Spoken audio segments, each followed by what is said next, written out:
The issue of better gun control laws have gone to Capitol Hill. Earlier this week, the Senate voted on 4 proposals, but all 4 were voted down on party lines. Those measured focused on 3 major points, including mental health records and background checks, blocking anyone on the terror watch list from buying a gun, and requiring background checks on people trying to buy weapons online at gun shows. Congressman John Lewis leads House Democrats in a sit-in on Capitol Hill. The questions are this: are the other side listening? Are they looking at what is going on right now? We'll have a debate on the issue. House Democrats are staging a sit-in on the House floor in an effort to force a vote on gun control. Georgia Congressman John Lewis leading that protest. He's upset that 4 gun policy measures failed to move forward in Congress on Monday. Lewis and his Democratic colleagues say that the demonstration will not end until there is action on gun control and this latest measure up for debate. Today's demonstration has added, of course, more fuel to the ongoing conversation over gun control and gun reform. I'm joined by State Senator Vincent Fort and the Executive Director of Georgia Carry, Jerry Henry. Gentlemen, both, thank you.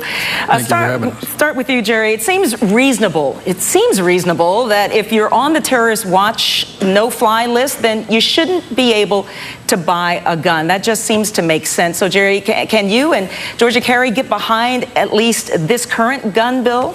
Well, no, because it's a secret list. You don't know why you're on it. You don't know how you got on it, and there's no way to get off of it. You can't have your rights. We have due process in this country, and we cannot take someone's rights away without due process, and that's exactly what putting those people on the list. But if there is an error, this bill provides for that. Like, you can appeal to get your name off if, in fact, you know, there has been an error made. So what would be wrong with this bill? You're still denying people their rights without due process. If someone's on that list that deserves to be on that list, they should be investigated and arrested. As such, they should not be denied their rights, and when they go to buy a gun, they should be denied their rights before that through due process. We're the only country where these kinds of mass shootings seem to happen repeatedly, over and over again.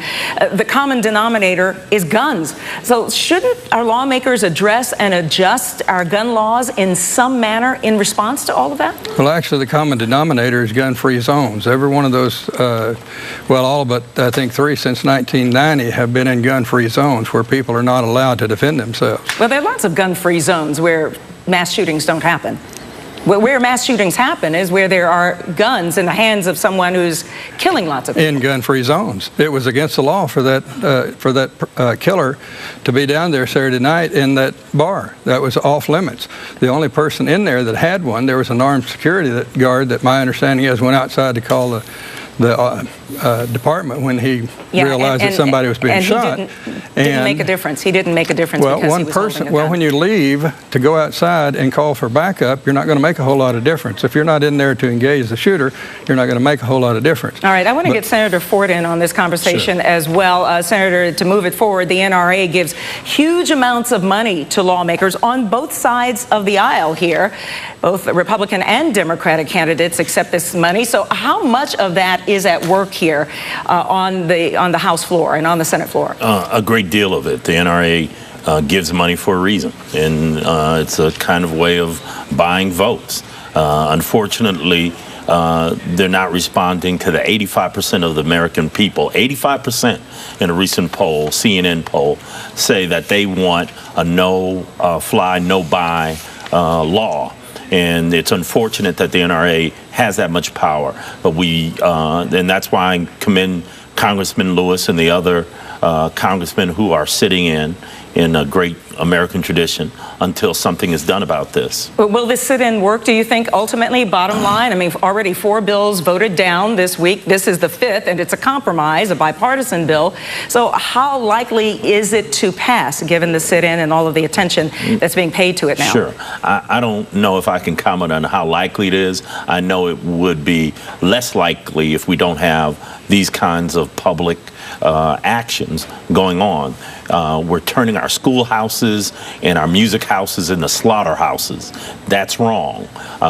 If you are on a no-fly list, you ought to not be able to walk in and buy a gun. And, you know, there's compromises, as you said. There's ways to appeal. but 85% of the American public know that it's wrong. It's just about 46 senators who haven't gotten the message. Hopefully they'll get the message through this demonstration today. All right, and Jerry, Henry, I want to give you the last word on this. What's the prospect of this latest bill to pass? Well, my guess is it's not too good. However, I would point out that John Lewis, Ted Kennedy, there's a year-and-a-half-year-old baby that was on the no-fly list.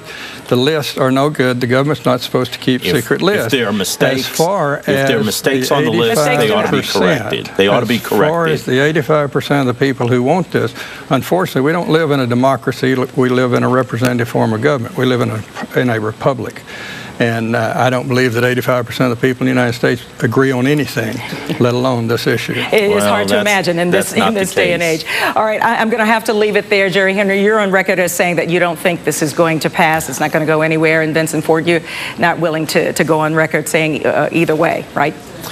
Pretty much. Okay. But the fact of the matter is, unless we have this kind of action, we know it won't pass. So I commend the congressmen and what they're doing today. All right, Jerry Henry Thank you. With Georgia Carey and State Senator Thank Vincent you for Ford. having me. Again, thank you.